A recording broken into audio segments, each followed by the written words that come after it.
Cooker விசில மறந்து உணவு வீணாகி போச்சா? இனி அந்த கவலையே வேண்டாம். வழங்குகிறோம் உலகின் முதல் விசில் கவுண்டர் குக்கர், புதிய அல்ட்ரா குரோனோ. அல்ட்ரா என்றால் ஆரோக்கியம். குஜராத் மாநிலத்தைச் சேர்ந்த வைர வியாபாரி நிரவ் மோடி. மகாராஷ்டிராவின் மும்பையில் வசித்து வந்த இவர் அகமதாபாத், சூரத், மும்பை என பல்வேறு பெருநகரங்களில் வர்த்தகம் செய்து வந்தார். பல்வேறு வெளிநாடுகளிலும் இவரது தொழிலை விரிவுபடுத்தினார்.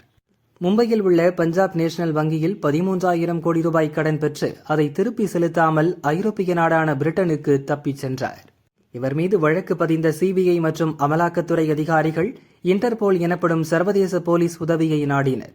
அவர்கள் எடுத்த முயற்சியின் பலனாக 2019 பிரிட்டனில் தங்கியிருந்த நிரவ் மோடி அங்கு கைது செய்யப்பட்டார். அவரை இந்தியாவுக்கு நாடு கடத்தும் முயற்சிகள் தீவிரப்படுத்தப்பட்டன. கடந்த 2021 அப்போதைய பிரிட்டன் உள்துறை செயலர் பிரீத்தி பட்டேல் அதற்கான உத்தரவில் கையெழுத்திட்டார். தன்னை நாடு கடத்தும் உத்தரவுக்கு எதிராக பிரிட்டன் நீதிமன்றங்களில் பல மேல்முறையீடு மனுக்களை, ஜாமீன் மனுக்களையும் நிரவ் மோடி தாக்கல் செய்தார். அவை அனைத்தும் தள்ளுபடி செய்யப்பட்டன. கடைசி முயற்சியாக இந்தியாவுக்கு நாடு கடத்தப்பட்டால் சித்திரவதை செய்யப்படுவேன் என கூறி கடந்த ஏப்ரலில் ஐரோப்பிய மனித உரிமைகள் நீதிமன்றத்தில் நிரவ் மோடி முறையிட்டார். இதன் மீதான விசாரணை முடிந்து இந்த மனுவும் தற்போது நிராகரிக்கப்பட்டுள்ளது.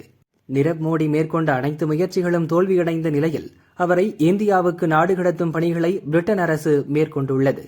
இதனால் எந்த நேரத்திலும் நிரவ் மோடி பிரிட்டனில் உள்ள இந்திய அதிகாரிகளிடம் ஒப்படைக்கப்படலாம் என தகவல் வெளியாகியுள்ளது.